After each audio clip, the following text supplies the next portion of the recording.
con ustedes.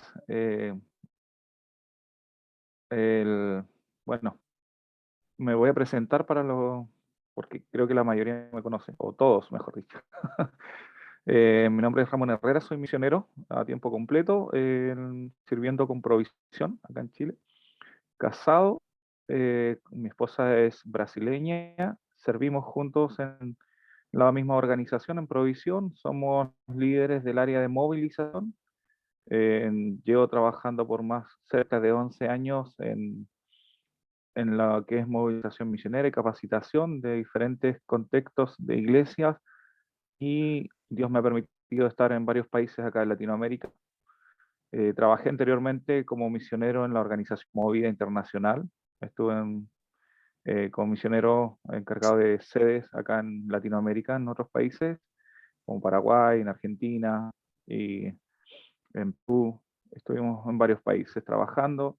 Y hoy, casado junto a mi esposa, estamos en transición acá en Chile. Tenemos un proyecto para salir al campo hacia España específicamente. Si Dios lo permite, el próximo año ya queremos estar saliendo y trabajar en aquel país, en una ciudad llamada Alcalá la Real, donde no existe ninguna expresión cristiana evangélica. Queremos establecernos en aquel país para, con la ayuda del Señor, poder plantar iglesias y levantar discípulos de Jesús.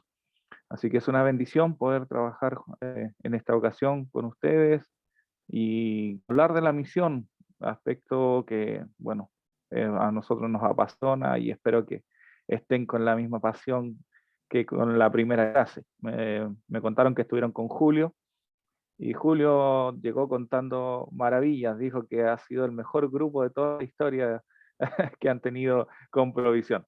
Así que me imagino que ese ánimo va a continuar, y Dios nos acompañe en esta sesión donde vamos a hablar acerca del fundamento de la misión en el Antiguo Testamento.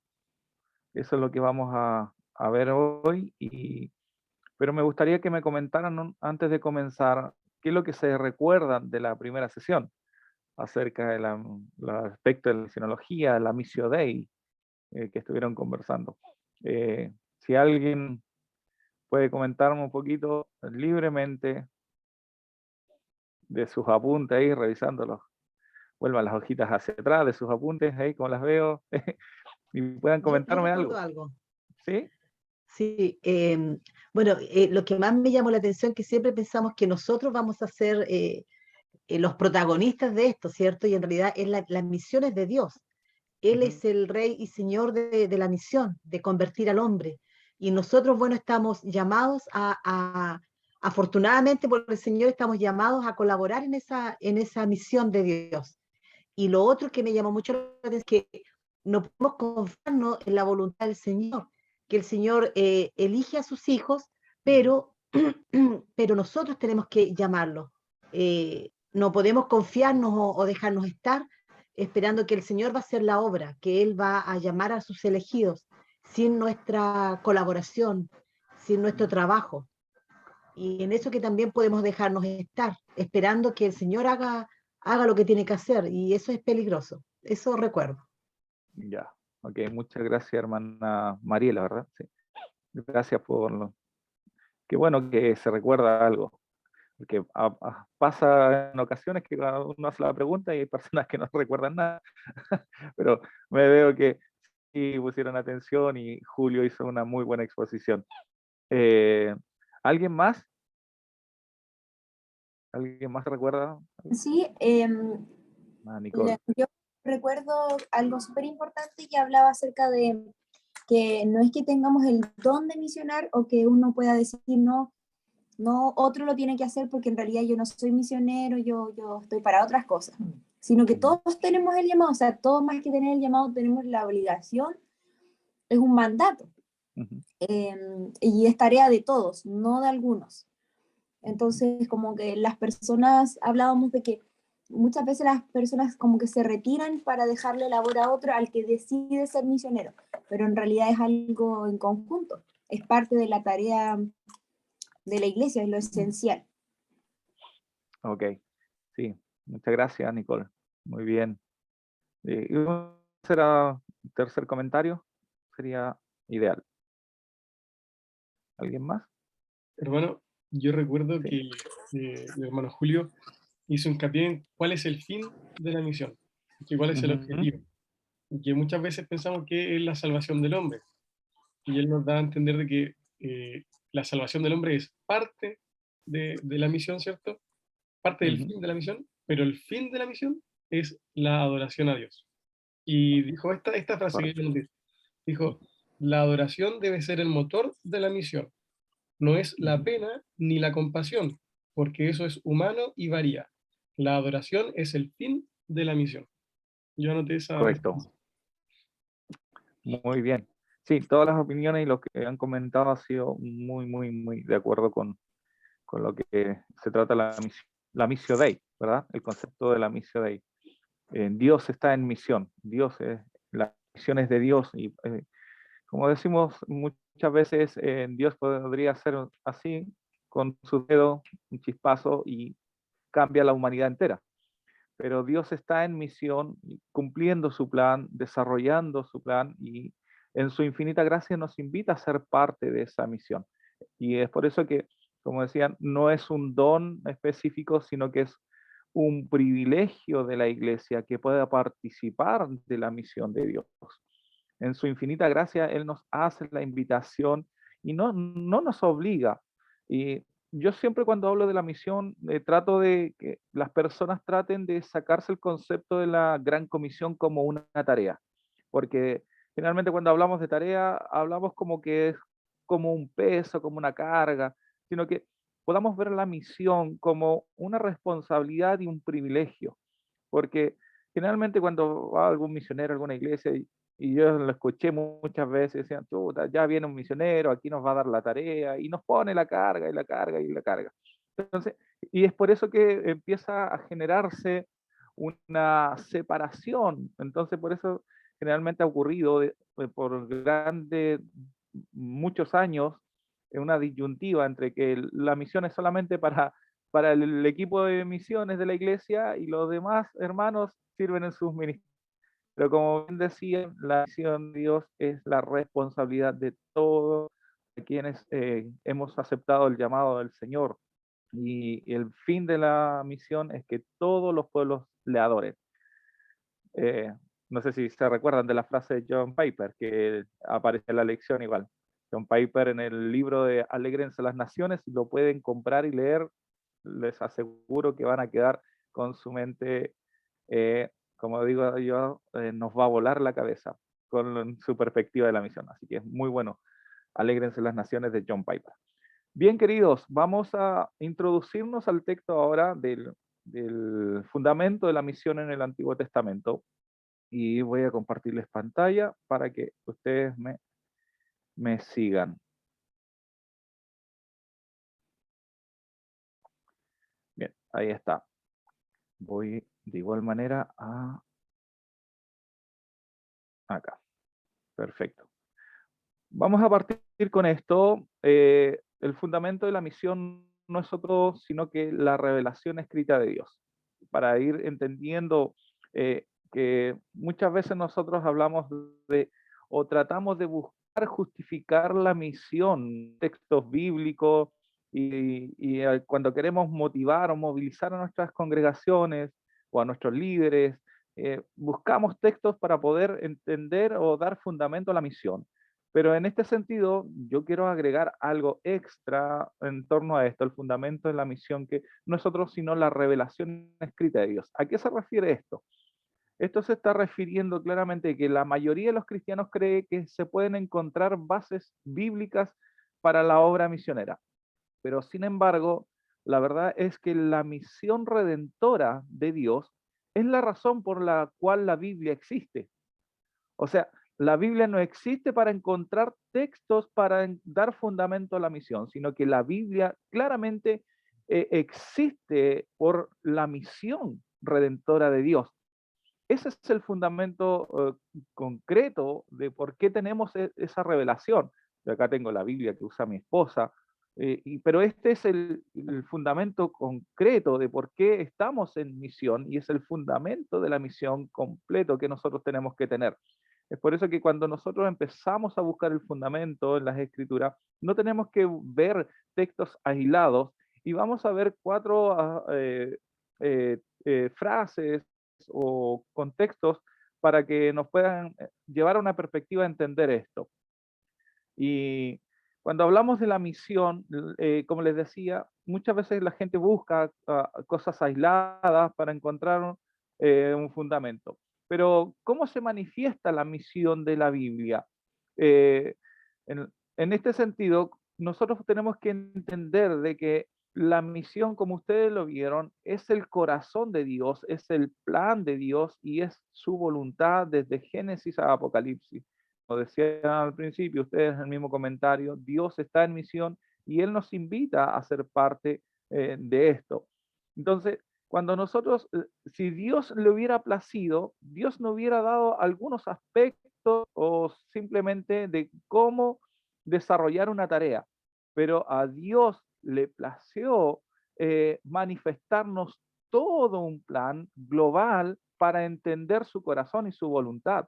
Y ese plan no es otro que redimir a la humanidad y que todos los pueblos lleguen al conocimiento de la verdad y que hay salvación en Cristo, pero por sobre todas las cosas, Él quiere que todos los pueblos del mundo, toda lengua, toda nación puedan adorarle. Es por eso que la Biblia en sí nos muestra todo el cimiento de la misión de Dios. Y cuando nosotros vamos viendo que la Biblia y entendiendo que la Biblia es un libro misionero, podemos encontrar aquí varios aspectos que nos muestran por medio de toda la historia eclesiástica de cómo fueron algunos personajes descubriendo esto. No es algo que se ocurrió en algún momento, o se le ocurrió a alguna persona específica, sino que vemos que toda la historia eclesiástica nos demuestra por medio de personajes que se han dado cuenta de esto, de enseñarnos esto, de que la Biblia es un libro misionero y no es algo de algunos textos aislados. Por ejemplo, creo que ustedes lo vieron en la primera sesión, William Carey en la defensa a favor de la conversión de los paganos, él habló acerca de la Gran Comisión en Mateo 28, del 16 al 18. Él hablaba de por qué teníamos que cumplir la misión y por qué teníamos que ir a todos los pueblos. De la misma manera, nosotros como fundamento de que la Biblia es un libro misionero, podemos encontrar de que por mucho tiempo hubieron personas que la entendían como una mina de oro. Y esto resulta bien, ¿cómo se dice? Bien chistoso, porque resulta que a veces nosotros tenemos esta misma perspectiva de que la Biblia es como una mina de oro. Vamos descubriendo cosas que nos van enriqueciendo y van trayendo riqueza a nuestra vida para entender el plan de Dios. Entonces, cuando decimos esto, que la Biblia como una mina de oro, de la cual se podían sacar algunos tesoros relacionados con misiones, pensando en que la misión solo se mencionaba en pasajes determinados de la Biblia. Pero podemos ir profundizando mucho más que la Biblia es una mina de oro, sino que de igual manera podemos ir encontrando, como dice David Bush, dice que esta validez no debe deducirse de textos aislados e incidentes independientes unos de otros, sino exclusivamente de la fuerza que proporciona el mensaje central, tanto del Antiguo como del Nuevo Testamento. Entonces, esta frase aquí ya nos va a entender claramente de que no es una mina de oro para encontrar algunos textos, sino que vemos que todo esto está compilado desde el Génesis hasta el Apocalipsis, del Antiguo Testamento al Nuevo Testamento. Lo que es decisivo, dice David Bush, para la iglesia actual, que no consiste en un acuerdo formal entre lo que ella está haciendo y lo que unos textos bíblicos aislados parecieran estar haciendo, sino más bien su relación con la esencia del mensaje de la Escritura. Como yo les decía, la Biblia es la esencia, es el fundamento del por cual nosotros tenemos la palabra revelada del Señor en nuestras manos. La Biblia nos va a entregar por completo todo el fundamento del por qué como iglesia, como hijos de Dios, tenemos que estar involucrados en la misión.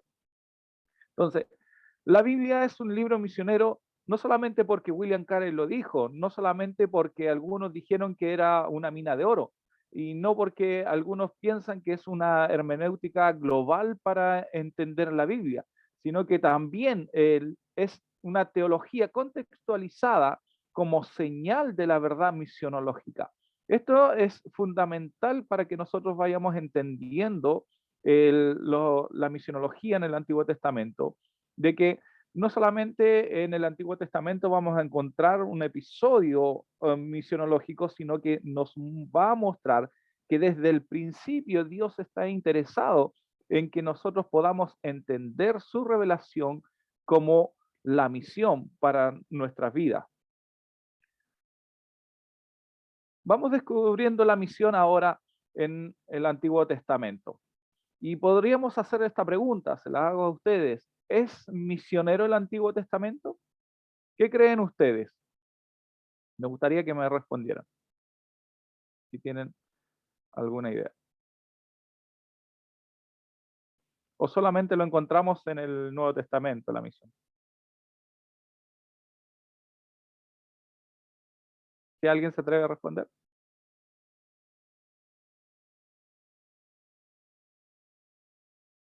¿Nadie? ¿O lo elegimos así dedocráticamente? Que es bien chistoso eso, ¿no? Es más entretenido, parece. Los pone más tensos. ¿Sí? ¿Qué Yo, creen ustedes? ¿Sí o no? yo creo que sí, hermano, yo creo que sí. ¿Ya? Sin embargo, sí, pienso que cuesta mucho más identificarlo en comparación ¿Ya? al Nuevo Testamento. Ajá. Sí. Eh, Bueno. yo, yo me estaba riendo porque usted hace poquito dijo de que la Biblia era un libro misionero. Ajá. Entonces, obviamente, entonces que sí. Correcto, ¿ven? Pero cuando les hago la pregunta, como que quedan ahí, como que Claro. sí o no, ¿me entienden? Entonces, esa es la idea, de poder despertarlos a que vayan teniendo los conceptos claros y puedan ir respondiendo fácilmente sin temor. Es por eso que cuando nosotros vemos los 4 conceptos que les dije anteriormente, nos acercamos a que la Biblia no es solamente para justificar una participación del cuerpo de Cristo en la misión, o tampoco para encontrar tesoros que nos puedan ayudar a respaldar nuestro quehacer en la obra, sino que nos acercamos sabiendo que el libro completo nos relata una historia, cómo Dios a lo largo de toda esta historia ha llevado y está llevando y llevará a cabo su plan, su misión en toda la creación. Es por eso que cuando hacemos la pregunta, ¿es misionero el Antiguo Testamento? Nosotros tenemos que tener claro de decir que sí, con convicción. Es muy misionero, pero ahora hay que descubrirlo, como dijo Camilo, es un poco más complejo porque en el Nuevo Testamento es súper fácil, leemos la Gran Comisión, Jesús los comisionó, pero ¿qué pasó con el Antiguo Testamento?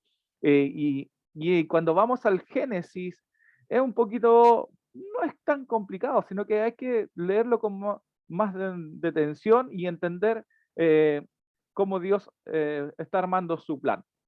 Entonces, ¿dónde encontramos el primer pasaje misionero en esta revelación bíblica, acá en el Antiguo Testamento? ¿Eh? Acá quizás podrían decir en Génesis capítulo 1, capítulo 2, capítulo 3. No, vamos a ir profundizando donde encontramos el primer pasaje misionero que nos revela el Antiguo Testamento. Génesis 3, 9 dice, pero Dios al Señor llamó al hombre y le dijo, ¿dónde estás? ¿Cierto? Bueno, al hacer la pregunta de que si el Antiguo Testamento es un libro misionero, los capítulos 1 y 2 del Génesis hablan del mandato de Dios al ser humano para regir sobre su creación, ¿verdad? Cuando hablamos del mandato cultural, cuando Dios crea al hombre y la mujer y les dice que ellos se señorearán sobre todas las cosas de la tierra, sobre todas las cosas creadas, ¿verdad? Entonces, y después les dice que tienen que llenar la tierra y vemos literalmente esa ordenanza de Dios a Adán y Eva de llenar la tierra, nosotros pensamos con ese mandato cultural de pónganse a tener hijos para que llenen la tierra, ¿o no? ¿Cierto? Porque la única forma de llenar la tierra es poblándola. Entonces le dice, tengan hijos y llenen la tierra. Pero en ese contexto, vemos que la creación del hombre es algo fundamental, porque ¿para qué les dice que llenen la tierra? Porque Dios puso algo muy importante en el hombre. Y dice que cuando creó al hombre lo hizo a imagen y semejanza, ¿cierto? ¿Concuerdan conmigo en eso? Ya, los creó a imagen y semejanza, entonces les da este mandato cultural de regir sobre toda la creación y que llenen la tierra. Y ahí es donde nosotros pensamos y vemos la Biblia y nos dice claramente que les dice, vayan, llenen la tierra y lleven mi imagen y mi semejanza a todo lugar. Por eso les dice, llénenla. Pero vamos a ir hablando que este proceso tuvo un quiebre cuando el hombre decide desobedecer esa ordenanza de Dios, cuando les dice, yo les pongo aquí todo un huerto, todo un bosque de bendición, pero no coman de un árbol. Entonces el hombre, lamentablemente con su porfía, lo vamos a llamar así literalmente, cumple ese mandato, esa ordenanza de Dios, y van y comen del árbol que él les había dicho que no. Y ahí se produce este quiebre y ahí realmente se rompe, se quiebra y se produce la separación de Dios con el hombre, y el hombre por causa del pecado pierde la imagen y la semejanza. ¿Por qué? Porque ya entra el pecado en el hombre, por causa de la desobediencia. Entonces, ya empezamos a ver que aquí se empieza a armar y revelarse todo un plan en los primeros capítulos del Génesis. Y cuando llegamos aquí al 3 y el 9, Dios les pregunta, ¿y dónde están? ¿Qué están haciendo? Entonces, este texto nos habla de las consecuencias del pecado sobre la creación y la búsqueda de Dios por su creación rebelde. Entonces, Dios está buscando al hombre. Este texto es bien interesante porque Dios, como decían ustedes en la primera lección, Dios es el que quiere revelarse, Dios es el que está en misión, y aquí en Génesis 3:9 es muy claro el texto. Dios busca al hombre, Dice, la quiere misión no permite que los participantes reactiven su audio ellos mismos. ¿Perdón? ¿Perdón? ¿Alguien habló? Había un micrófono abierto, hermano. Ah, ya, ok. Bien, entonces vemos este acto, volvemos al punto, entonces quedé en... me desconcentró. Génesis 3:9, de que nos habla de que las consecuencias del pecado sobre la creación y la búsqueda de Dios por su creación. Dios está entonces revelando su plan para que poder encontrarse y con el hombre, con su creación. Entonces comienza el pacto de Dios luego de este episodio con una persona. Yo creo que todos se saben la historia de Noé, ¿verdad? ¿Sí? Entonces Dios comienza a generar un pacto y le dice a un hombre más adelante en el Génesis, a Noé específicamente, le dice que él lo va a destruir la tierra porque lamentablemente el hombre echó a perder, no Dios, porque Dios es perfecto, el hombre echó a perder todo este plan y quiere regenerar todo, pero y escoge a Noé.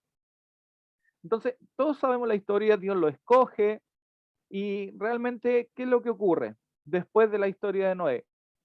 Sí, es muy lindo, Dios rescata a Noé para poder que todo funcione. Lamentablemente, Noé vuelve a caer en el mismo episodio y también se equivoca y comete el error con el plan que Dios tenía. Dios no se equivoca, pero sí el hombre se volvió a equivocar.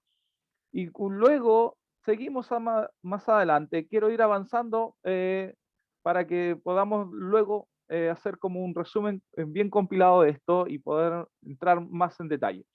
Luego de Noé, que él es rescatado por Dios, viene la Torre de Babel, donde aquí hay algo que es muy sorprendente, porque la Torre de Babel, él muestra que el hombre quiere establecerse en un lugar y quiere mostrarse el hombre que podía hacer cosas, que era capaz de realizar cosas grandes, ostentosas, y en este episodio el hombre una vez más intenta por sí mismo ser como Dios a través de sus propias fuerzas.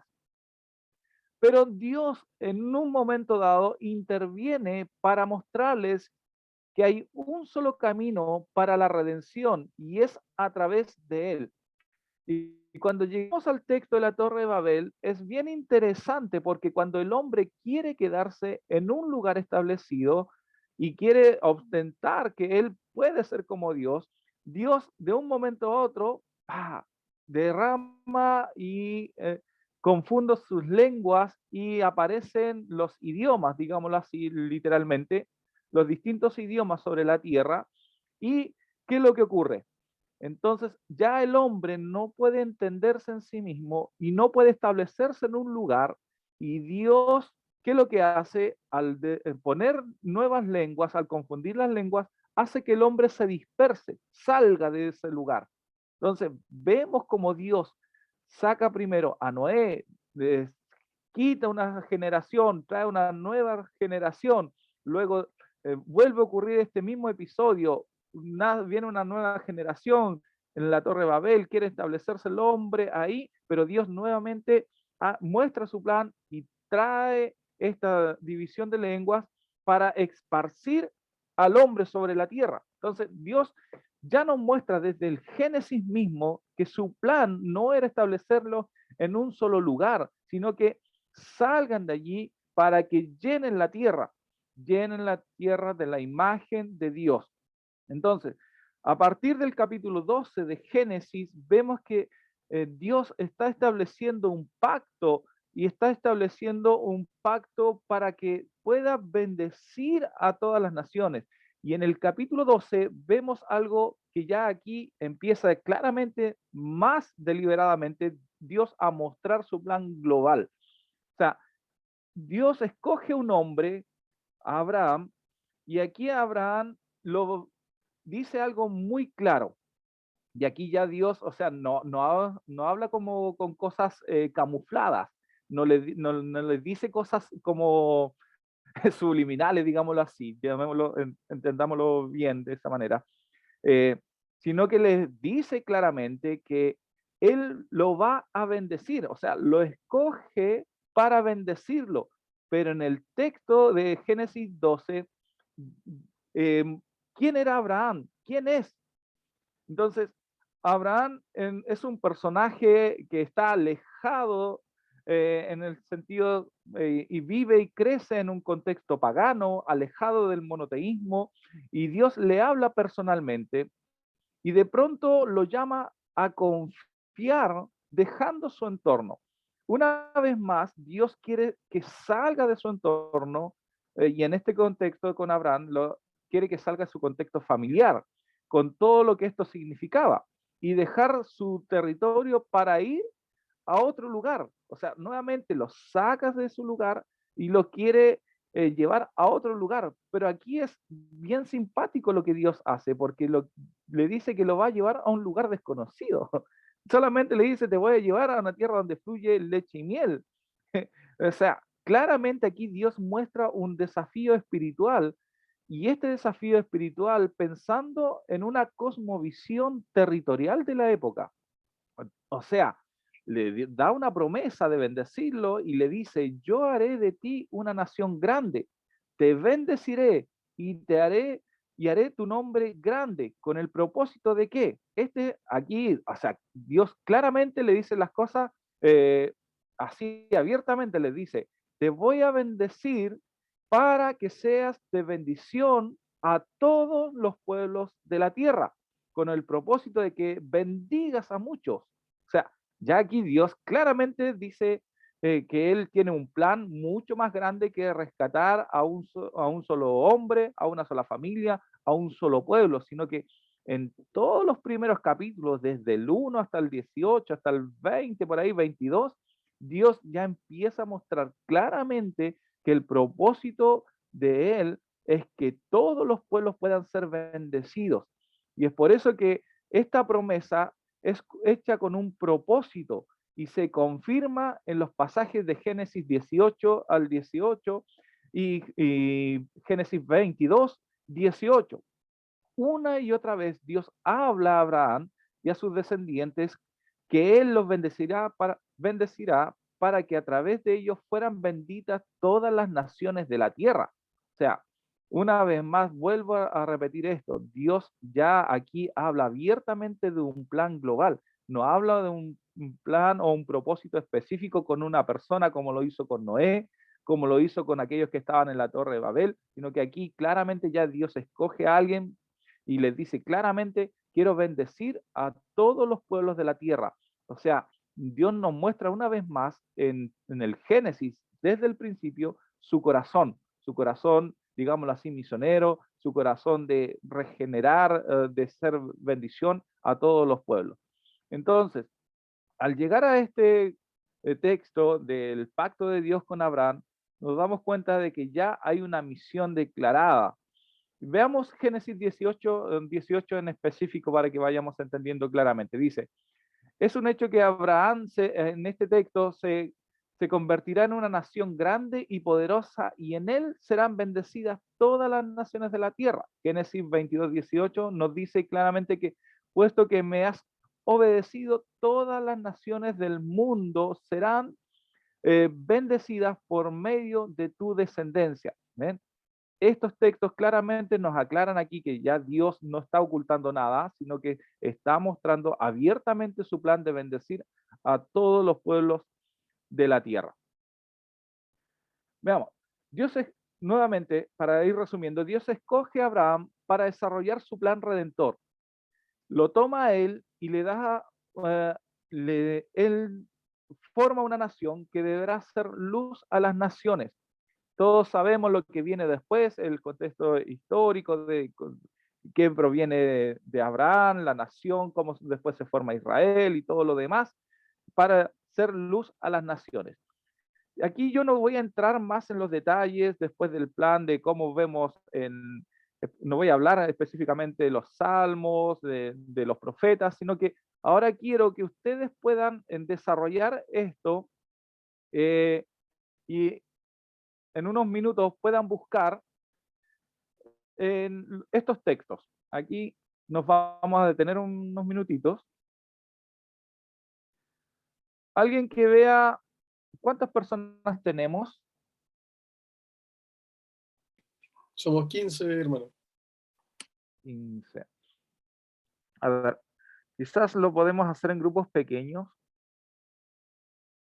O si pueden buscarlo, no, la idea es que puedan conversar entre ustedes, pero veámoslo general y miren, alguien que pueda buscar los títulos del Pentateuco, algunos títulos como Éxodo 6 y 7.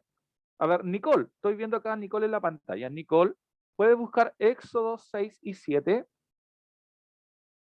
Deuteronomio 4 y 6. Y Deuteronomio 26, 18 al 19. Para que, entonces, la tarea de Nicole, puedes leerlos bien rapidito y después buscar la misión en estos textos. ¿Cómo descubres tú la misión en esos textos? ¿Ya? Nuestra hermana Sonia está por ahí. ¿Sí? Hermana Sonia, usted puede buscar, vamos a saltarnos a los salmos, puede buscar Salmo 47.1, Salmo 97.1 y Salmo 67 del 1 al 3. ¿Ya? Luego, Devolver para ver de nuevo la Deuteronomio 4, 6 ¿sí? y Y Deuteronomio 26. 18, 19. Ya, ¿Sí? gracias. Bueno, ya. ¿Qué más tenemos por ahí?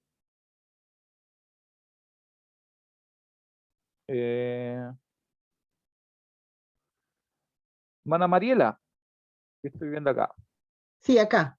Ya, puede buscar Isaías capítulo 2, del versículo 2 al 3. Si los puede anotar para que pasemos a otra persona después. Ya. Isaías 56:6.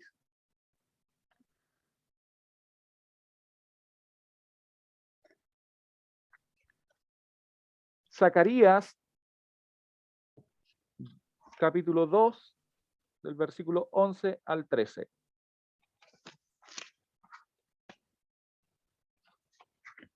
Y Amós, capítulo 9, versículo 7.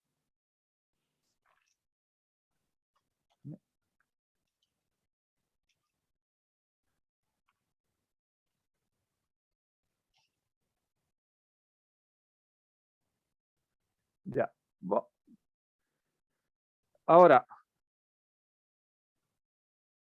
nombré primeramente a Nicole, ¿cierto? Ya. Nicole, nos vas a leer los textos que te di, y después ahí quiero que los hermanos que están ahí puedan escuchar bien estos textos y luego vamos a responder algunas preguntas. ¿Ya? Ya, Nicole.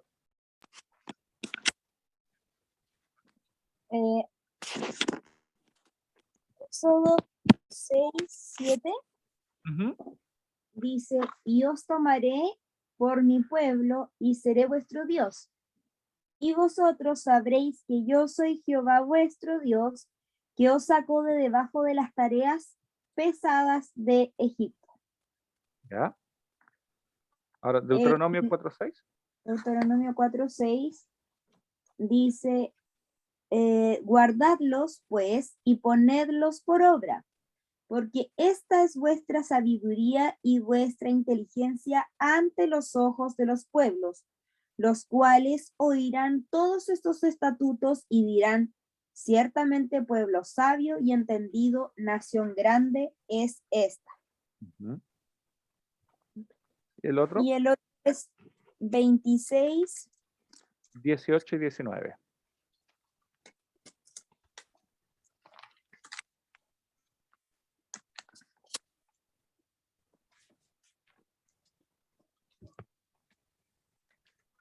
eh, 18 y 19. Y Jehová ha declarado hoy que eres pueblo suyo. Ujú. ¿Sí? Siga. Son los dos versículos. Y Jehová ha declarado hoy que tú eres pueblo suyo, de su exclusiva posesión, como te lo ha prometido, para que guardes todos sus mandamientos, a fin de exaltarte sobre todas las naciones que hizo, para loor y fama y gloria, para que seas un pueblo santo a Jehová tu Dios, como él ha dicho. Ya, perfecto. Bien, aquí hay vamos a ir descubriendo la misión, primero en el Pentateuco, los textos que están relacionados con los que leyó Nicole. Hay un punto clave específico en esto. Yo sé que los que están aquí todos escucharon, y me gustaría que ustedes respondieran esto. ¿Qué significaba para Israel ser el pueblo de Dios y cuál era su responsabilidad frente a las demás naciones? Solamente esa pregunta respondamos con los textos que leímos relacionados al Pentateuco. Era algo muy simple.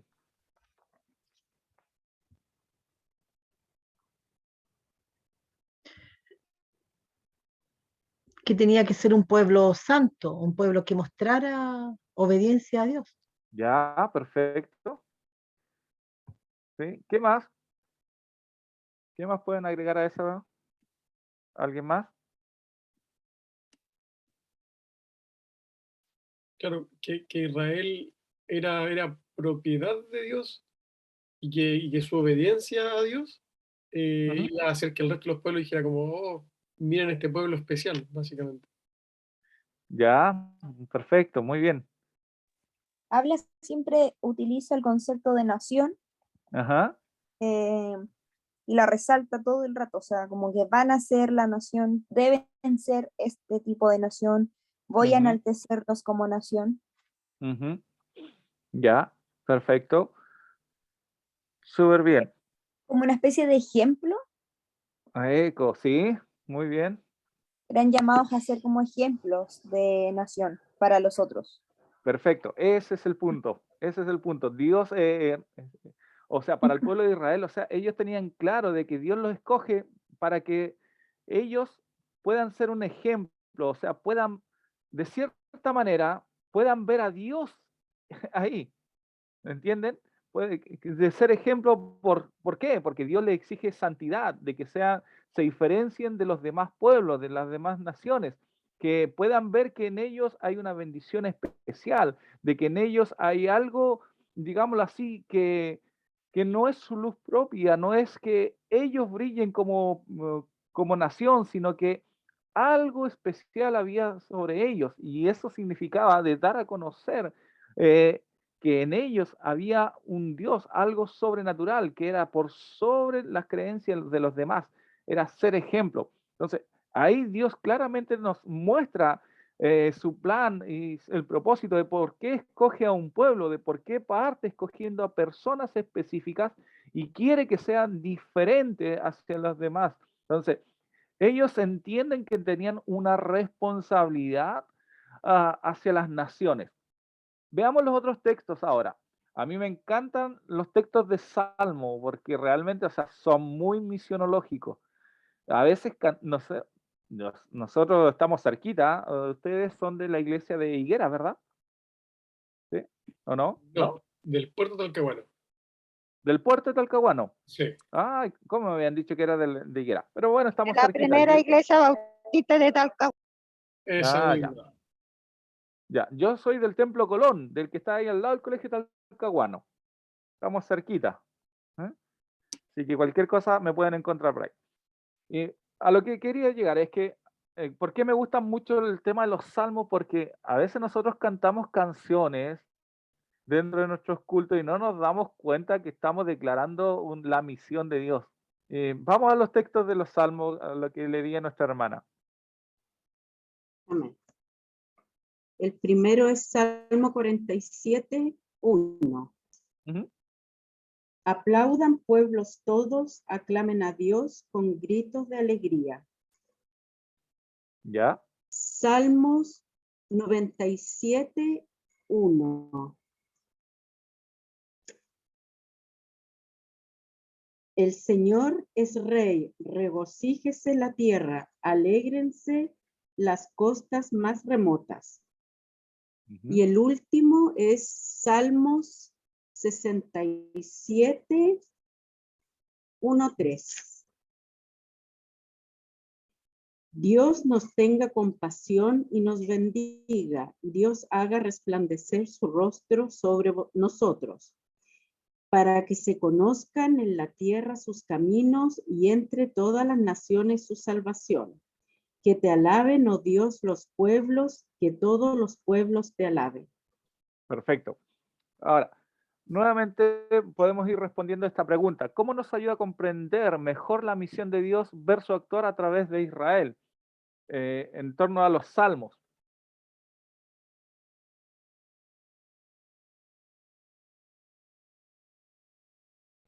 Esos textos, ¿cómo nos ayudan a entender, a comprender mejor la misión de Dios? Nuevamente dice cosas específicas, son simples. Las, se encontraban igual en los primeros textos del Pentateuco que leímos, pero acá los vuelve a exaltar. Esos tres versículos creo que hacían hincapié en alabar a Dios. Alaben a Dios las naciones. Ajá, Que todos los pueblos tienen que alabar al Señor. correcto. Nuevamente, o sea, a mí, ¿por qué digo que a mí me encantan los salmos? Porque yo tengo muy pegada esta palabra, es muy chistoso a veces las cosas, con mi pastor es así. Mi pastor dice, Dios a veces es muy chistoso. Porque generalmente sabemos que la gran mayoría de los salmos son escritos por David, ¿verdad? El rey David. Y es tan chistoso conocer la historia de David porque era un hombre totalmente emocional, apasionado, almático muchas veces, porque un día estaba en el cielo y al otro día podía estar ahí quejándose por el suelo. Oh Señor, todo me persigue, ¿por qué estoy viviendo esto? Y después en un momento está glorificando al Señor, todos los pueblos le adoren, todos conozcan que Dios es Dios verdadero, es el Dios de la salvación.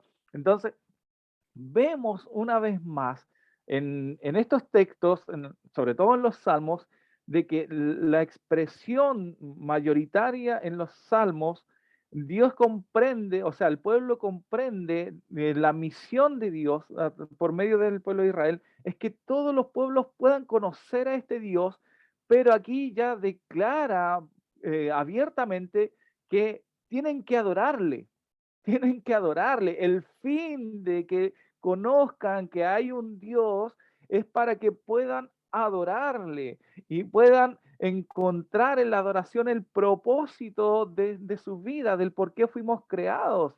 Es por eso que cuando ustedes vieron en la clase anterior o la sesión anterior, de que el sentido es que todos puedan adorarle, porque en la adoración vamos a encontrar el propósito por el cual fuimos creados. Ahora volvamos un poquito al Génesis. Y no quiero que se vayan perdiendo, pero por favor, mantengan su mente bien abierta y vayamos un poquito nuevamente al Génesis, al capítulo 1, al principio, cuando el hombre comete la desobediencia y comete el gran error de comer del fruto que se le había prohibido.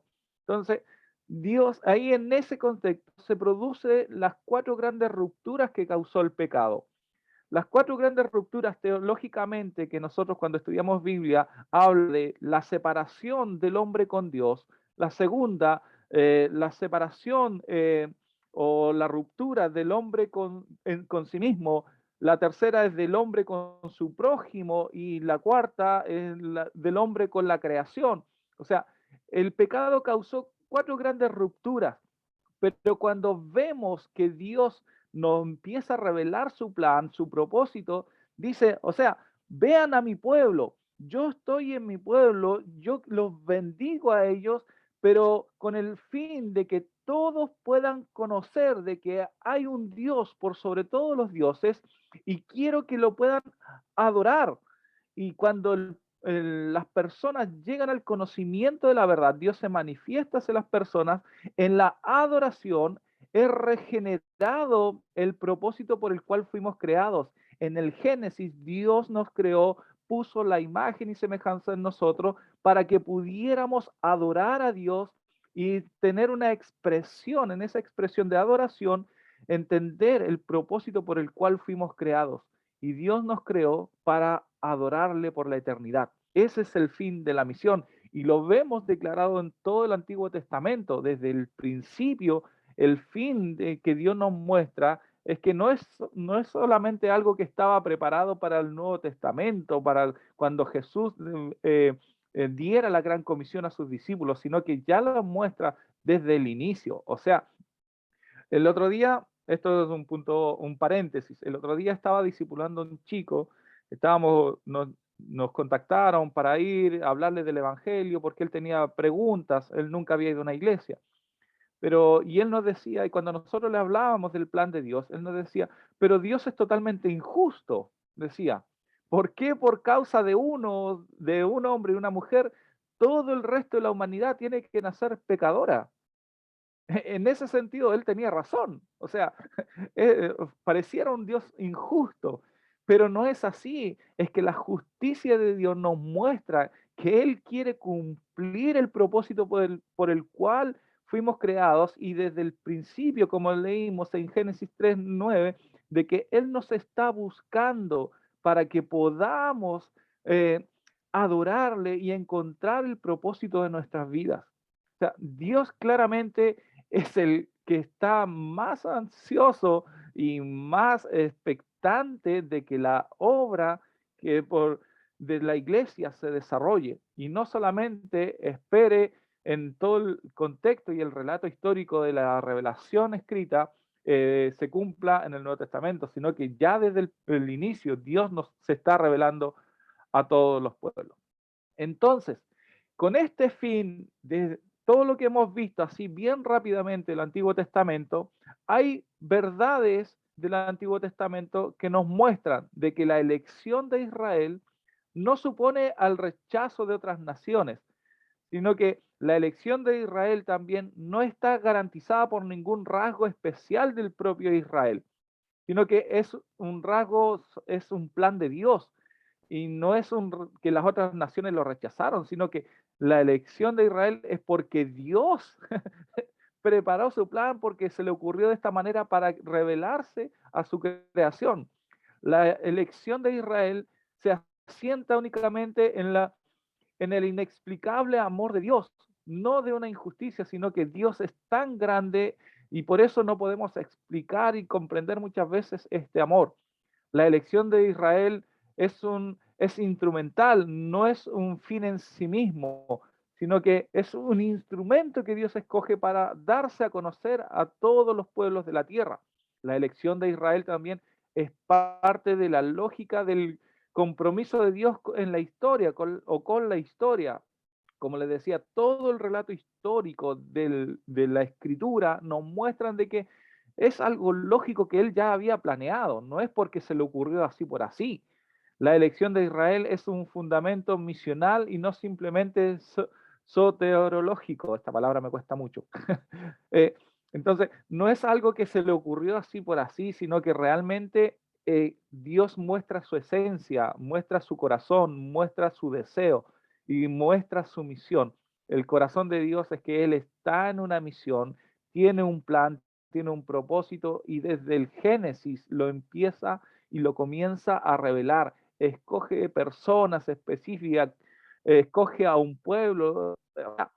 Miren, esto es bien interesante porque en todo lo que hemos ido viendo es que Dios va escogiendo claramente, escoge a Noé, escoge a Abraham, escoge a Israel, pero ¿por qué Dios tiene que ir escogiendo personas o pueblos específicos?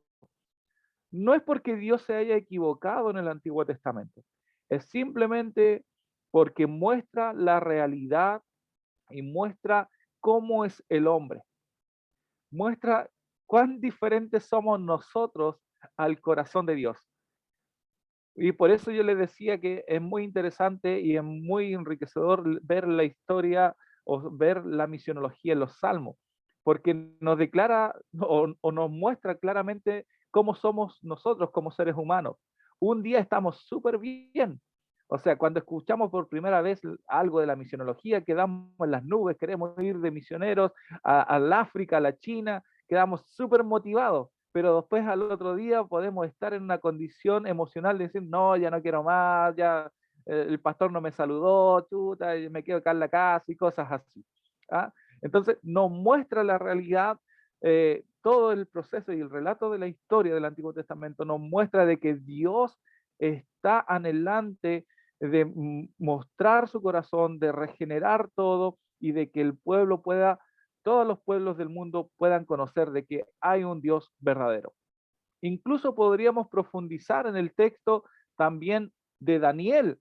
Daniel, cuando en el Antiguo Testamento ustedes ven, conocen a Daniel, no voy a pasar a eso todavía, pero cuando vemos el libro de Daniel, generalmente nosotros hoy, en estos tiempos, muchos están buscando las profecías del fin, de la segunda venida de Cristo. En Daniel buscan todo el contexto de profecías escatológicas acerca del fin.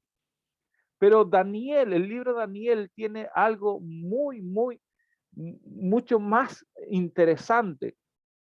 Y es cuando Daniel, denme un segundito, se los voy a ver si es que se los encuentro y se los comparto.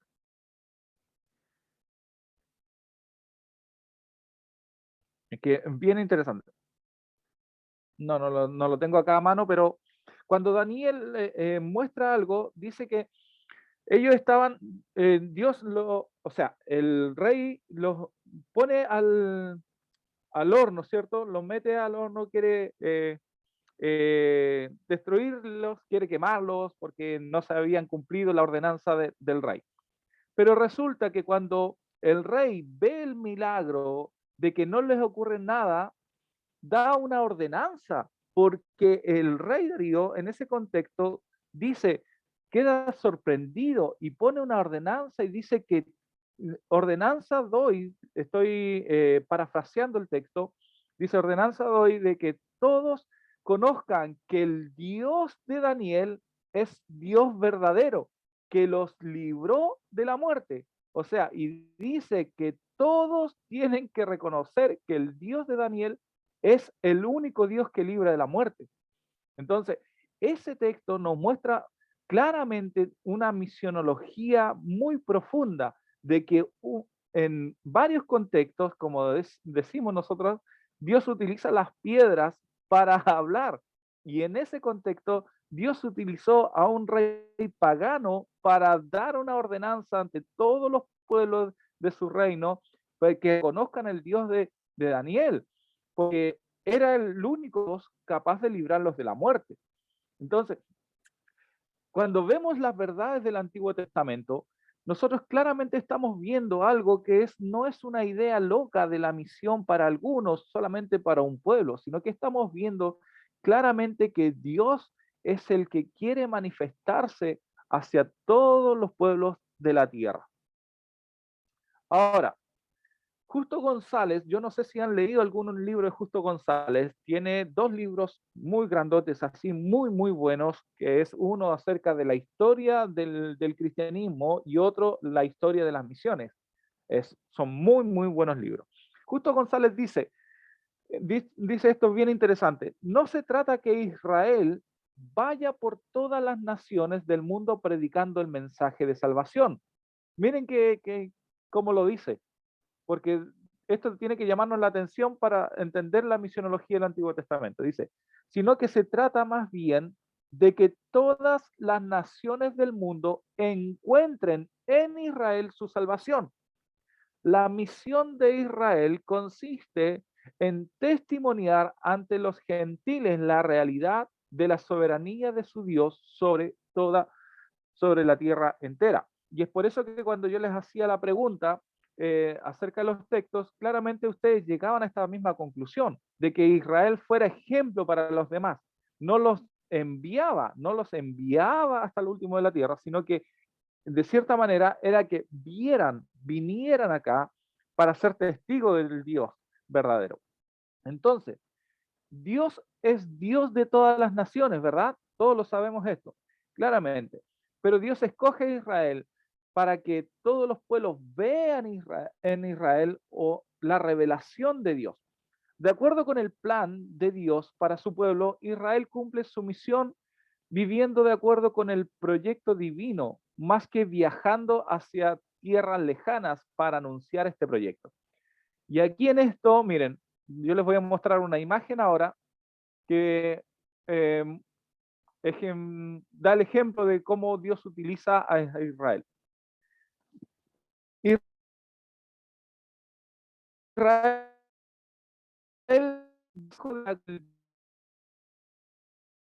entonces en eso somos la tierra y ve la luz. Pero aquí vemos algo bien interesante, porque el sol refleja claramente a todas las cosas, ilumina, digamos así, que esto fuera Dios. Y acá estamos nosotros, o este era Israel, la tierra. Pero aquí hay un concepto de que la luna no tiene luz propia, no tiene luz propia, no puede alumbrar. Entonces, cuando nosotros vemos en la noche que la luna alumbra, no es que tenga luz propia, sino que es el reflejo de Dios, o sea, el reflejo del sol sobre la luna que nos da la luz en la noche. Es por eso que la luna alumbra y la vemos nosotros en la oscuridad. Es lo mismo que Dios hizo con Israel. No, Israel no tenía luz propia, sino que Israel era el reflejo de Dios sobre ellos para revelarse a los pueblos de la tierra. Entonces, Dios a nosotros y nos utiliza de la misma manera.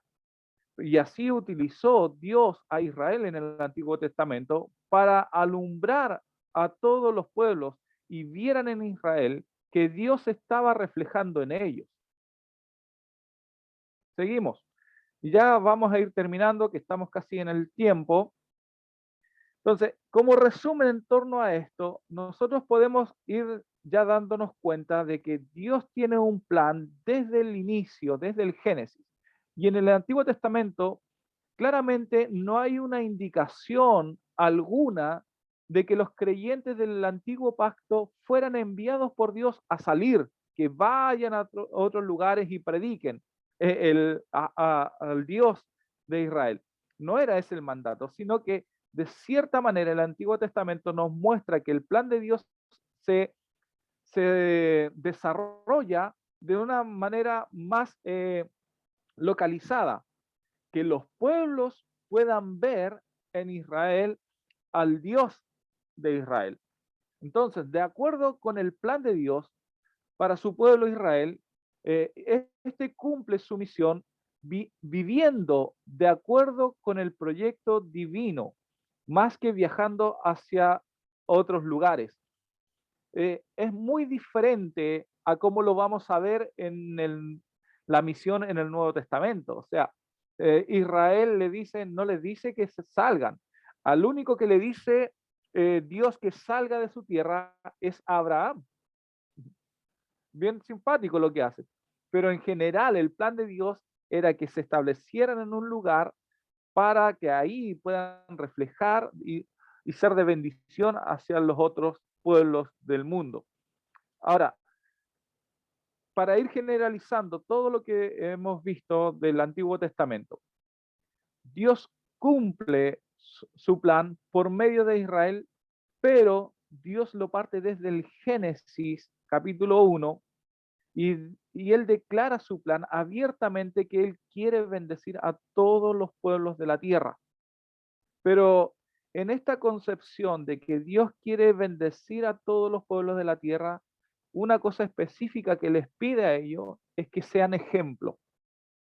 La única forma de que pudieran reflejar a Dios es que sean ejemplo. Y lo vimos en los textos. Pero ser ejemplo ¿en qué? En que eran un pueblo santo, diferente a los demás. ¿Lo cumplió Israel? ¿Cumplió ese plan? No lo cumplió. Lamentablemente cayó una y dos y tres y un montón de veces. Todo el relato de la historia del Antiguo Testamento nos muestra que Israel falló, pero Dios no falla. Dios es perfecto en su plan. Es por eso que luego del periodo del Antiguo Testamento pasa al Nuevo Testamento y hay un periodo ahí que Dios vuelve a regenerar su propósito en el Nuevo Testamento, pero de una manera totalmente diferente a la del Antiguo Testamento. Las lecciones que nosotros tenemos que sacar del Antiguo Testamento en el área misionológica son varias cosas, varios puntos específicos. Tenemos que ser un pueblo que se diferencie de los demás, que tiene que ser santo, que viva conforme a los pactos de Dios, conforme a sus ordenanzas, que vivamos reflejando que el Dios del pueblo es el Dios verdadero. Pero si no cumplimos estas cosas, lamentablemente vamos a dar una mala imagen de nuestro Dios. Porque Dios no se revela a sí mismo, o sea, ya Dios no va a venir nuevamente a mostrar la revelación del Evangelio, sino que Dios va a continuar esta tarea por medio de su pueblo. Y ahí nos vamos después a pasar a este Nuevo Testamento y ver cómo Dios va a desarrollar por medio de la iglesia todo este plan. Ahora, queridos hermanos, me gustaría escucharles a ustedes qué aspectos realmente les llaman la atención del Antiguo Testamento en torno a la misionología y cómo Dios desarrolló su plan. ¿Qué lecciones a ustedes les pueda quedar acerca de cómo Dios cumple su plan, cómo Dios se desarrolla o desarrolla ese plan por medio de la historia, por medio de Noé, la Torre de Babel, Israel, para darse a conocer hasta lo último de la tierra? ¿Qué aspectos o qué lecciones sacan de esto? Me gustaría escucharles.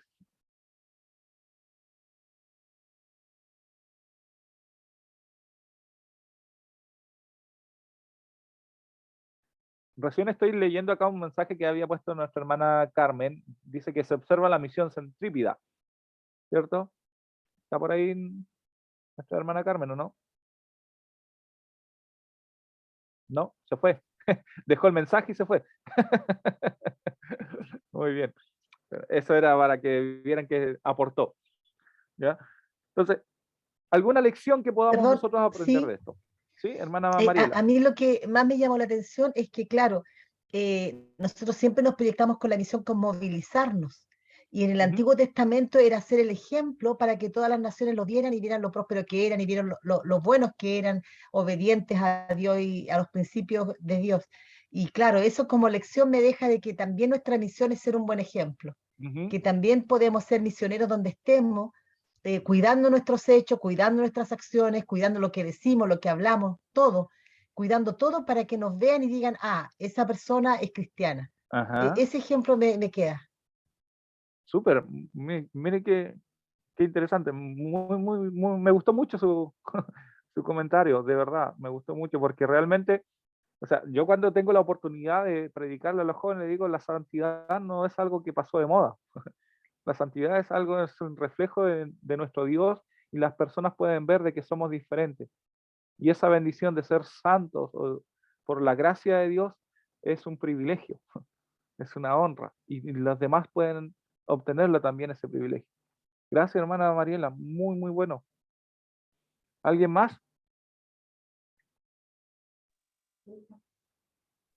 Bueno, yo creo que aprendí lo que en realidad no lo tenía claro y que no lo había visto nunca, y como desde el principio la misión es parte de como del propósito de Dios, o sea, como que lo habíamos visto, o sea, lo había leído en miles de partes, pero no lo había analizado desde el Génesis.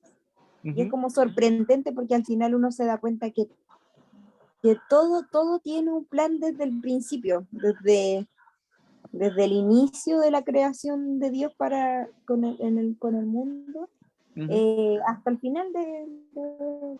Entonces, eso igual es como es importante. Y había anotado también en mi apunte de ejemplo de nación, ujú, porque me llamó la atención lo mismo, como que finalmente es una exigencia ser un ejemplo de nación. Eh, lo, lo, lo utiliza como una especie, lo deja reflejado en la Biblia como un mandato, casi. ujú, Eh, y lo otro es también que lo anoté así, lo que dije anteriormente, como un pacto misionero. ujú, Creo que me gustó mucho ese término. ujú. Sí, Dios, claramente, súper bien, Nicole. Dios nos muestra su pacto desde el Génesis y es bien interesante porque generalmente cuando vamos a alguna iglesia o preguntamos por ahí, dice, hablemos de misiones y lo primero que dicen Mateo, se van a Mateo, la gran comisión, pero no hablamos del Antiguo Testamento, que nos muestra que la misión está desde el principio. O sea, Dios nos muestra su corazón misionero desde el Génesis. Muchas gracias, Nicole. ¿Alguien más? Hermano, Sí, eh, Mauricio.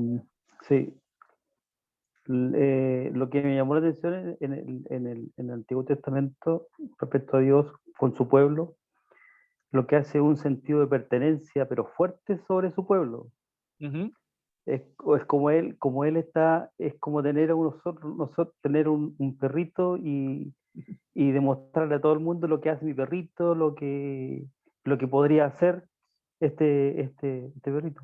ujú, Me llama la atención porque hace un sentido de pertenencia, ¿cierto? Fuerte sobre este pueblo, el pueblo de Israel, ujú, pero también pide de aquel que lo hace como suyo, que haga lo suyo.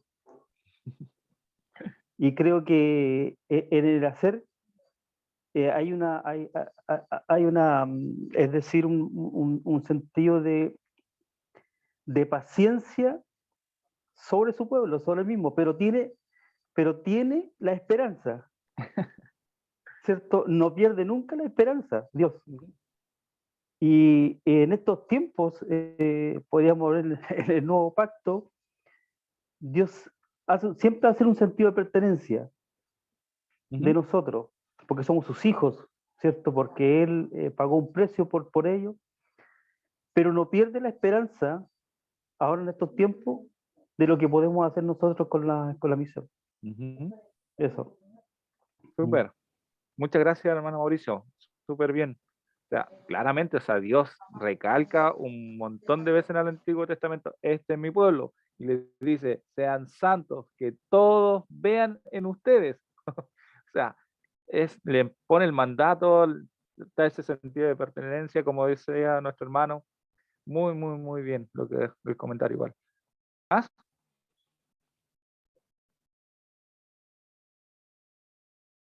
¿No? ¿Nadie más?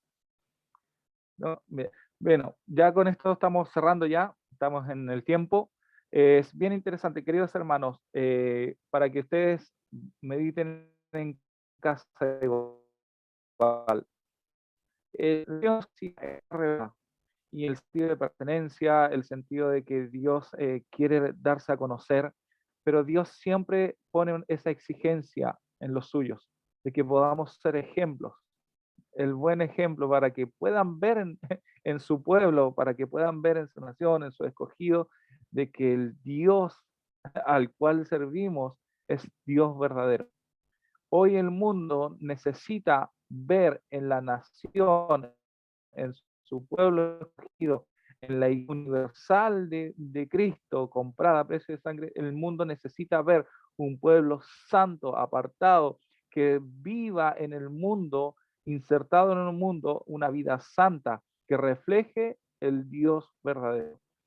Hoy el mundo necesita esa iglesia, necesita la iglesia universal del cuerpo de Cristo, que viva y se sienta cada día que reflejamos al Dios de nuestra salvación de una manera correcta. Él no quiere un pueblo especial porque nos entrega bendiciones, sino que Él quiere que un pueblo refleje su santidad para que otros puedan conocerle, así como lo vivió la gente de Israel en el Antiguo Testamento. Queridos hermanos, que el Señor nos bendiga, que podamos ir aprendiendo más y llenando nuestro corazón de pasión por la misión de Dios. Y así podamos ser su expresión, la expresión de Cristo, tanto local como globalmente. Así que muchas gracias por este tiempo. Que Dios les bendiga. Camilo, en tus manos estamos. Gracias, gracias hermano. Hermosa, hermosa lección. Voy a pausar